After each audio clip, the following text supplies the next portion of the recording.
In this video, we'll look at why do you understand, do you know, and do you remember are my least favorite ELAA questions. So you might say, well, come on, how am I supposed to find out if my students understand? And that is exactly what we're focusing on in this video. So when we ask, do you understand, do you know, or do you remember, what do we really want to know? Well, obviously, we want to gauge student comprehension so that we know if we need to add more repetition or if we can move on in an activity. But the problem with do you understand or know or remember is that it will only get us a yes or a no answer.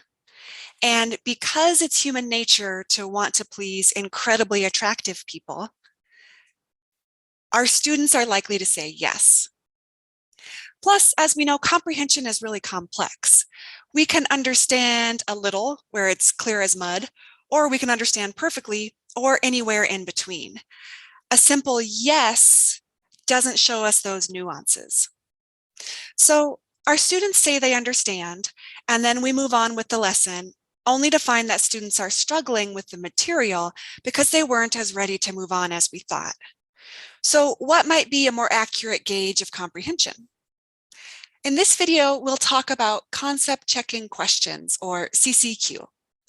And these simple questions can give us a lot more nuanced information about comprehension than do you understand can. They are targeted questions that help us measure understanding. So here are some simple examples. Do you understand the difference between the simple present and the present progressive?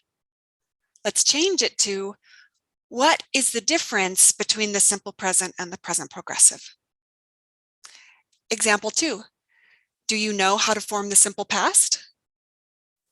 What did you do yesterday? We're asking students to actually show us that they can form a sentence in the simple past. Number 3, do you remember food words? What food words do you remember? So notice how the questions move beyond yes or no, and instead give us more nuanced examples of what students understand or know or remember. Plus, as students formulate their answers to these questions, the target concepts are being reinforced in their minds. So with these questions, my students are actually showing me how well they're comprehending. If answering is difficult, I know I need to spend more time here. So how do we make CCQs? First, it's good to plan them in advance. I always do this. When I'm lesson planning, I always draft CCQs. And this has helped CCQs become a natural part of my teaching repertoire. They're second nature to me now. They come really naturally. Recommendation number 2 is to ask simple questions. So the basic templates I follow are, do you know what X is? Change that to, what is X? Do you remember X? Change that to, give me 5 examples about X. Example 3, do you understand X? Change it to, tell me about X.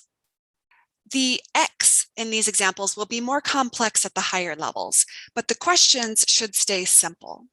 Recommendation number 3, you can change up how you ask the questions. You can ask the whole class. You can ask for volunteers. You can ask an individual student, but only do that after lots and lots of repetition and review because we don't want to be putting students on the spot. A great way to call on individual students is to use the Wheel of Names, which is at wheelofnames.com. And we have this fantastic document that shows all the different ways you can edit the Wheel of Names and tweak it and make it perfect for your class. Recommendation number 4 is to always include visual support. This can be physical whiteboard or Zoom whiteboard, photos, realia, drawings, or videos. This is good practice all the time, but it really helps with concept checking questions as well. So when should you use concept checking questions? You can use them at the start of your class to review before you start learning something new. They're especially helpful after presentation and after guided practice in your lesson, especially if you notice the learners seem to be struggling. They're great at the end of class as a final check, like an exit ticket, and to reinforce the day's lesson one more time.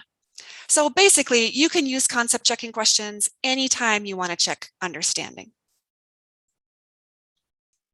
So in conclusion, concept checking questions help us gain a more nuanced view of student comprehension and help students reinforce and think critically about the material.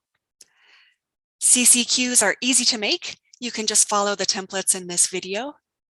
And you can and should use CCQs anytime you want to gauge student comprehension.